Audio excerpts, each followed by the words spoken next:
Hello, everyone. This is the South Sefton Scribbles vlog, part of Project Nolan, and it's our first film review.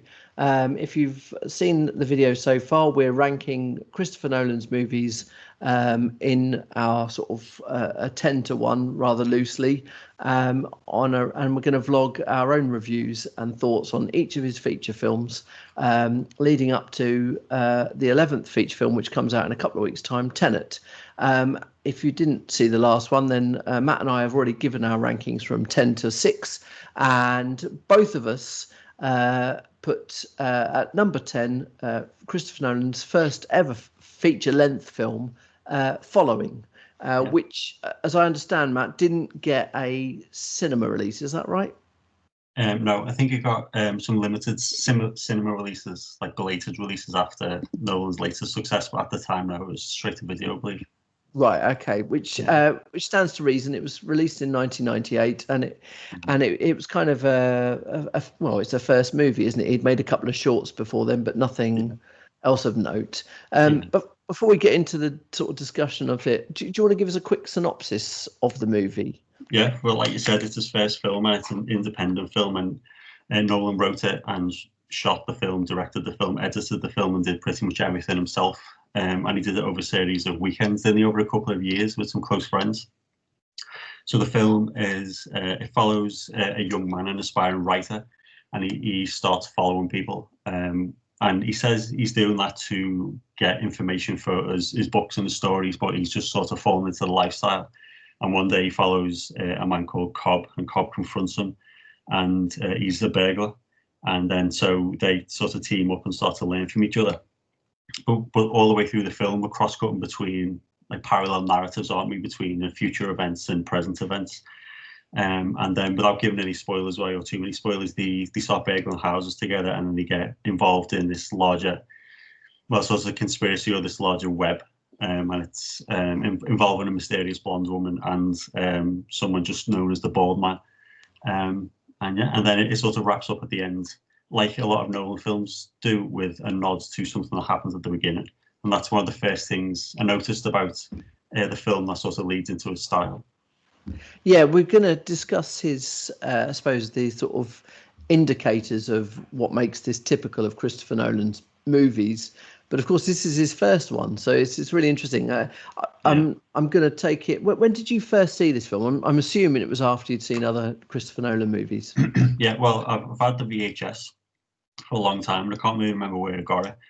But I got it after I had a VHS player, so this was actually the first time I'd seen it for this series we're doing. It was the only Nolan film I hadn't seen, actually. Likewise. Okay, that's really interesting. So both of us had seen all 9 of his other movies before coming to this, which makes it all the more interesting, because we're kind of spotting Nolan cues and traits before he even knew they existed. So okay, before we get into the sort of the Nolan-esque elements of it, what did you like about the film? What were your sort of favorite things, or what stood out to you as a standalone film?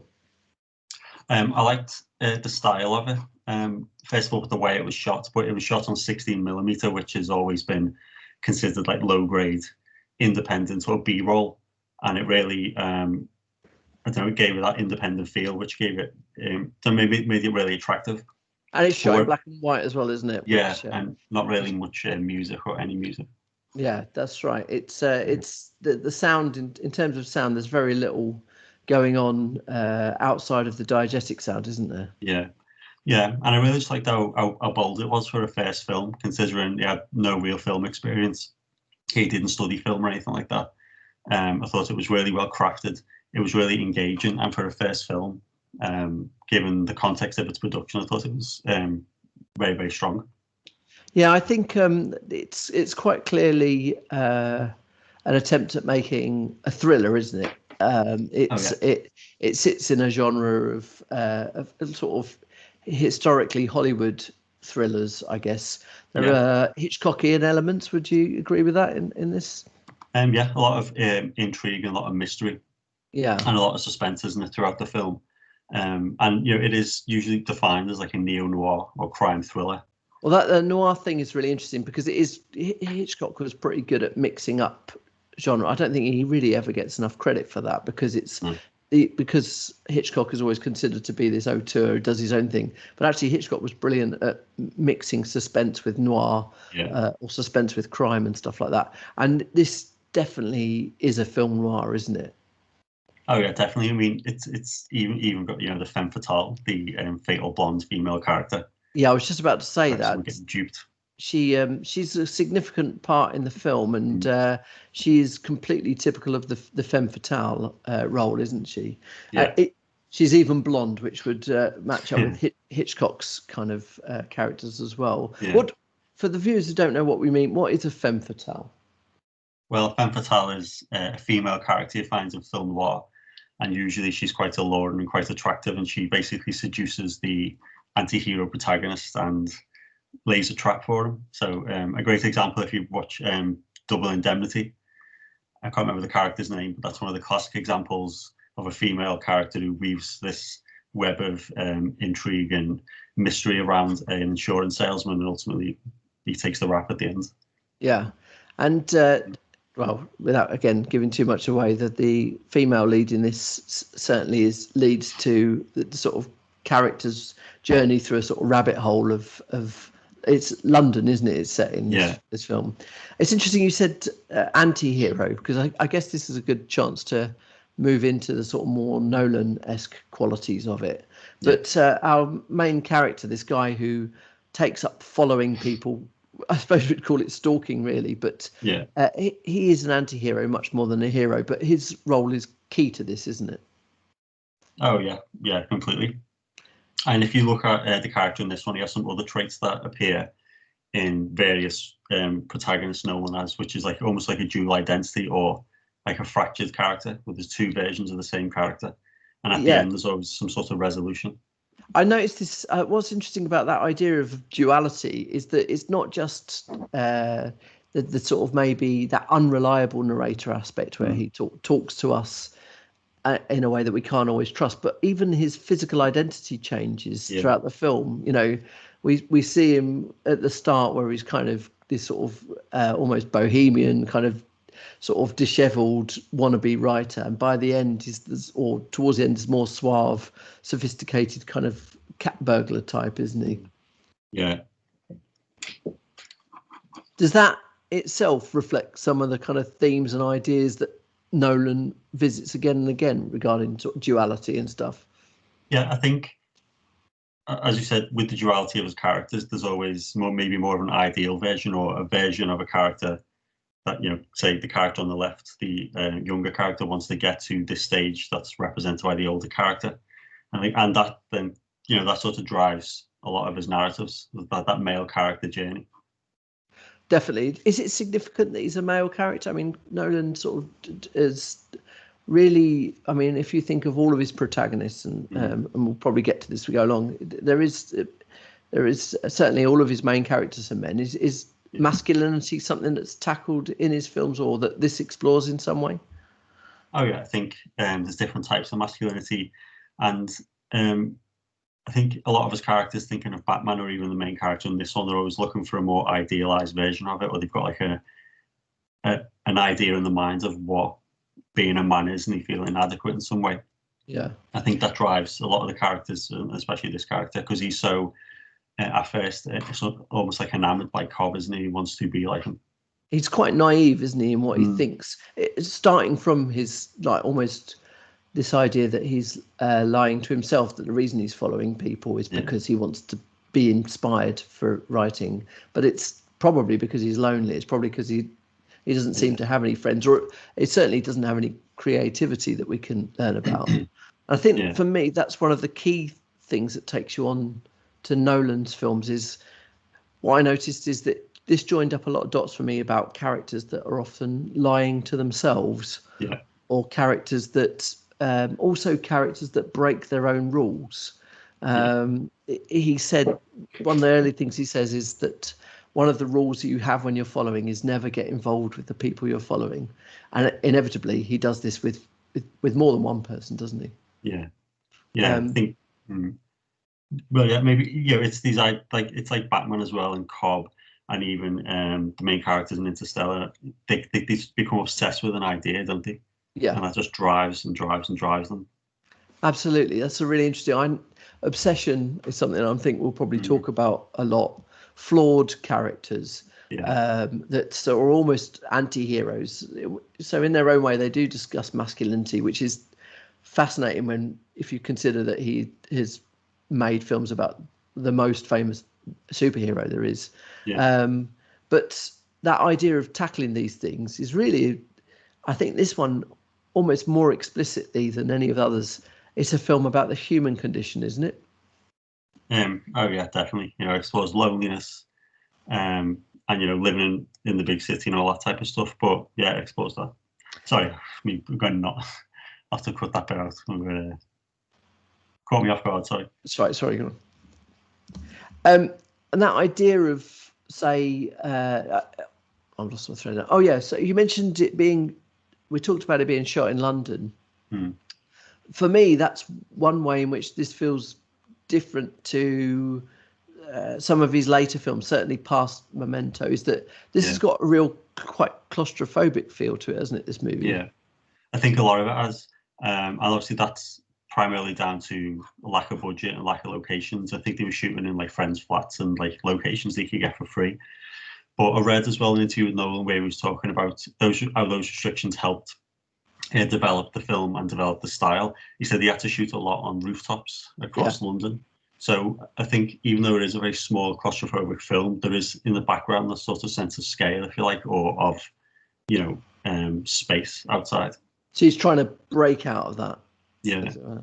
The other thing I noticed is that felt maybe slightly alien to Nolan's films was and I'm sure this is again to do with budget, but the amount of handheld camera there was in this film, that felt, having watched several Nolan films in a row and expecting certain stylistic devices, that felt quite jarring, because I don't think of Nolan as someone who uses a lot of frenetic handheld camera.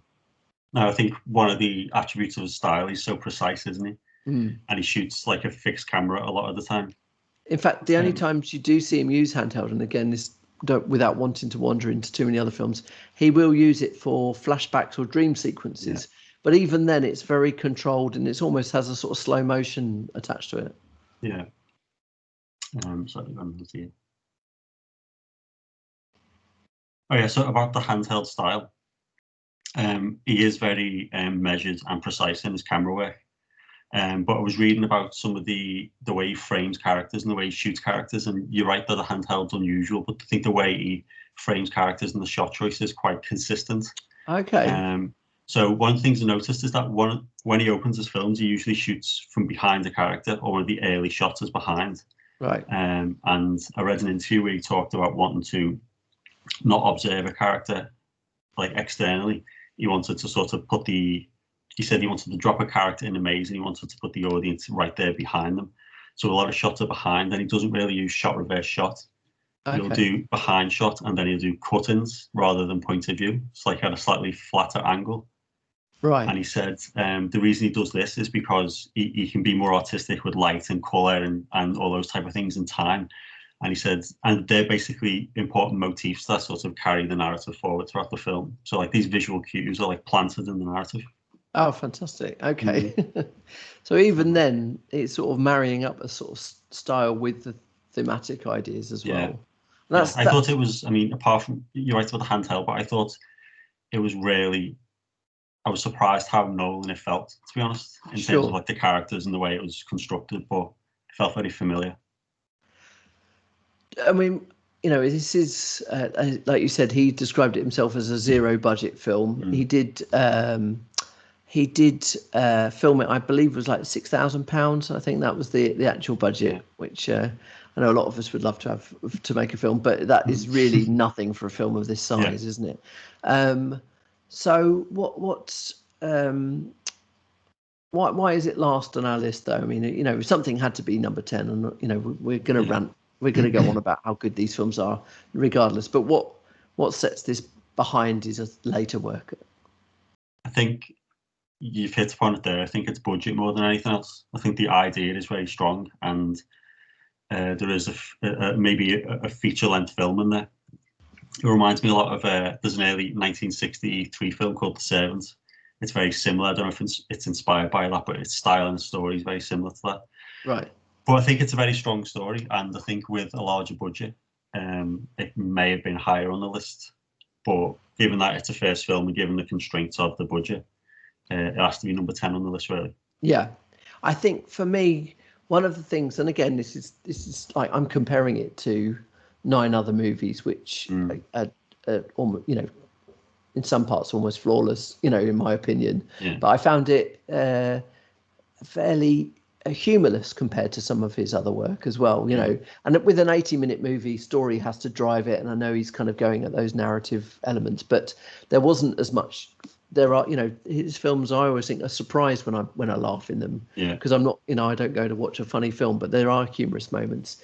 And for a suspense film, I felt he obviously is a man obsessed by narrative and narrative devices, and I think, as suspenseful as it is, I think that sometimes him deciding to move towards those narrative points sometimes misses out on the suspense a little bit. Yeah. For noir, but I wouldn't be surprised as well if he's very intelligent, Nolan, isn't he? And I don't think the following for me, it doesn't feel like a group of mates getting together to have fun. It feels like a very measured career decision. Yeah. So it feels like quite cold and technical. Sure. Yeah. So that's what I took from it. It's very technical. There's the quote about when George Lucas got the deal for Star Wars at Fox, Alan Ladd said, "I'm not investing in the idea, I'm investing in the man." Yeah. And I feel like that's what he's going for, and it was obviously successful. Sort of a showreel piece. Yeah. Yeah, that's a really good point, actually, because it does, like, even as you mentioned, getting onto the rooftops and almost trying to burst out with the cinematography, because he shot this, didn't he? He was whereas usually a director might choose the shots and a cinematographer would be behind the camera. I believe he was behind the camera for everything. Yeah, did everything. Okay, so we talked about some of the sort of thematic elements that join this to other films, things like the sort of flawed protagonist, human condition, duality, and that. Are there any other aspects which might link this in with the sort of auteur theory, things that might foreshadow other things that we could look for from a technical or thematic or even a industry point of view? Yeah. I think the first point to make is when we first talked, we introduced the auteur theory very quickly, but a modern element or a modern addition to the theory is like the idea of a brand director now. So I think he set a stall out quite early with this film, didn't he? And his key brand, apart from the genre, is obviously playing with time and narrative. Yeah. And so I think that's the standout feature. But I think he's if you look online for Nolan films about narrative, it's all defined as non-linear. But his films aren't. No. the correct way to look at it, it's very linear, actually. And it's more of a manipulation of time and chronology rather than, it's not placing scenes out of order. It's very different from a non-linear film. I think this will be something that we'll end up having a much sharper conversation on when we get to Memento, because that's such a linear film told in a very odd way. But you're right. The idea of manipulating time, and I think for film students it's always really interesting to realize that there are different types of time within a movie, and this is certainly one of those, isn't it? Oh yeah, definitely. Yeah. I mean, you can study any of Nolan's films, it's the hallmark of his work, isn't it? I remember when Dunkirk was announced, and the first question we had was not what he's going to do with genre or sound or anything like that, it's how's it going to play with narrative and time. My first prediction for Tenet, and I bear in mind I don't know anything about this, is that notice that the word itself was a palindrome, and I've just got this funny feeling about the structure of the film as well, and that might be significant. But luckily, this is the first of the 10 videos we'll make, and it'll be far enough away that if I'm completely wrong, no one will remember I said that. So it'll fit in with the style. I mean, I think all of his films bookends with the same scene, basically. Absolutely, yeah, without doubt. And this has a flashback element to it as well, doesn't it? And actually, that's interesting because the person, well, without giving, this wouldn't spoiler it, I don't think, but the flashback element of this film is that he's having a conversation with someone, isn't he? It's you don't, the person he's conversing with is unseen. And with that, I won't say who it is or their role, but the actor actually. Do you know who the actor is who's talking to? It's actually someone called Jonathan Nolan. Right. And it's his uncle, it's Christopher Nolan's uncle, Right. which I had no idea about. But he makes an appearance in the Batman Begins and The Dark Knight Rises, as well as a member of the Wayne Enterprises board. Oh yeah, I know what you mean. And that's another sort of less artistic aspect of the auteur theory, but working with the same crew, because this is obviously his first film, but Emma Thomas, who is Christopher Nolan's producer for all of his movies, and his wife is the producer on this film. He works with a musician called David Julien, I think, who did the music for Insomnia and Memento as well. Of course, later on we'll talk about Hans Zimmer at length. But so already we see that Nolan is quite sort of loyal with the people he works with, isn't he? Oh yeah, and I think the majority of his films he's had co-writers, and usually his brother. And even the Batman Begins, he's co-writing credit goes to David Goyer, I believe, but his brother is an uncredited screenwriter or story editor as well. Yes, yeah. And I found it's an interesting point about auteur, because I found in my list as I went through, the films towards the end of the list generally are the ones he's written with his brother. And also, you know, although she doesn't get a credit, Jonathan Nolan's partner is a writer as well in Westworld, and you wonder, like, all these different influences, like, yes, it really brings to question who is the true author of a film, and, you know, exposes the auteur theory, really. Right, yeah, absolutely. Because I mean, he's very open about how important his brother is, and yet you very rarely see him interviewed in the at the same time. That's really interesting. Is it someone Joy? Is Jonah someone? I can't remember, to be honest. Yeah, Hannah Joy, or so, I can't remember her name now. But yeah, definitely. Jonathan Nolan, or Jonah, as I believe is known, is such an important part of these films, isn't he? Oh yeah. And that's and following is an original story, isn't it? Yeah, I think it was just written by Nolan himself. Right. Yeah. Excellent. Are there any other aspects you noticed, or that we should talk about if discussing this film? Well, usually it's just this cross-cutting of narrative. I mean, we'll go into this more of Memento, but the way he cross-cuts the stories, or he cross-cuts between the different parallel narrative strands. One thing that is obviously missing is the music. Yes. And that's something we'll talk about in his later films when he starts working with Zimmer. I noticed, and then there's a bit of reading about this, there's a very specific technique he uses every time he cross-cuts between narratives. So, you get a sense of that building already, but without the other element. Definitely. And narrative is going to define so many of our conversations throughout these reviews.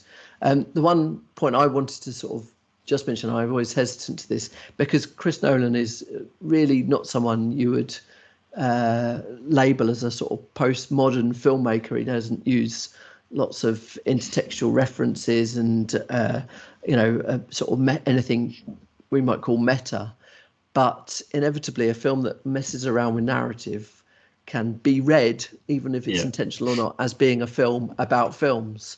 And I think a lot of Nolan's films are about films, as much as he'd like to perhaps distance himself from that. This is a film about con men and tricksters and people who enjoyed being fooled, if you like. Yeah. And that's the audience, isn't it? We love cinema because we like to allow ourselves to be tricked. Oh yeah, definitely. And again, that's across all of his films as well. And we can talk about him, as an artistic filmmaker and all that type of stuff. But at his core, he is a Hollywood blockbuster filmmaker. And he just does it better than anyone else. And the twists that, they're what, really appeal, I think, for a lot of people. And again, that will be something that we probably won't dwell on before it goes around in circles. But I think there's a film that's going to be near the top of both of our lists, I think, which is almost exclusively about filmmaking, possibly. But yeah, I could see it in this, and I was a bit surprised that even at this early stage, he's making films about films. Yeah, that's it. I mean, you're right. I mean, all of his films just force you to think about the construction of the film as you're watching it. Yeah. So very interesting. So, okay, like you said, for both of us, this is the first time we saw it. You've got it on VHS. It's not really a medium I expect any of our students or anybody watching this will find it on. where did you watch it in the end? Because I don't suppose you watched it on your old VCR, did you? I think it's on Amazon. I think I watched it on Amazon. Okay. Amazon. There is a version on YouTube, I believe. I think May have been YouTube. there's I watched one of the films on Amazon. I'm not sure. yeah, it's if you are looking for it and you find a copy, it's about 87 minutes long, isn't it? So if you think that it's been cut or edited, that is the actual length. It's definitely worth a watch. I loved it. Yeah. And as a film that I've only seen once because of this project, I'll enjoy revisiting. And be interesting to see if he ever kind of remakes it in his own way at all. It's sort of, as filmmakers do. Brilliant. Okay. Excellent. Well, thanks for that, Matt. I think we've kind of covered quite a lot there. And I think our next review, when we go back to it, will be on Insomnia, which was Nolan's third movie. All right, but for now, thanks very much for everyone joining us and watching. Please leave any comments you have at the bottom, particularly if you've seen the movie. But until next time, cheerio. Bye-bye.